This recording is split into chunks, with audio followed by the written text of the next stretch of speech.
کسی نے سوال پوچھا کہ حجامہ کسے کہتے ہیں، کیا یہ سنت رسول ہے؟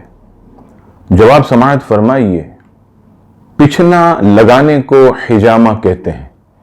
منہ یا کسی آلے مثلاً پیالے وغیرہ کے ذریعے زخم سے خون یا پھوڑے سے پیپ کو چوسنا، یہ حجامہ کہلاتا ہے۔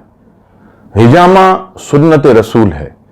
نبی پاک صلی اللہ تعالی علیہ وسلم نے خود بھی پچھنے لگوائے اور صحابہ کرام علیہم رضوان کو بھی اس کی اجازت مرحمت فرمائی۔ اس متعلق بخاری شریف کی حدیث پاک، حدیث نمبر 1835، امام مسلم نے مسلم شریف میں بھی اس حدیث کو نقل فرمایا۔ مسلم شریف کی حدیث نمبر 2781 اور 82۔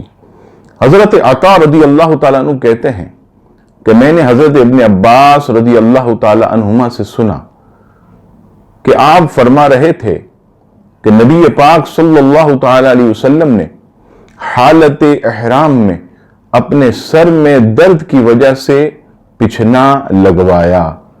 اس سے معلوم ہوا کہ حجامہ کرنا یعنی پچھنے لگوانا یہ نبی پاک صلی اللہ تعالی علیہ وسلم کی سنت ہے۔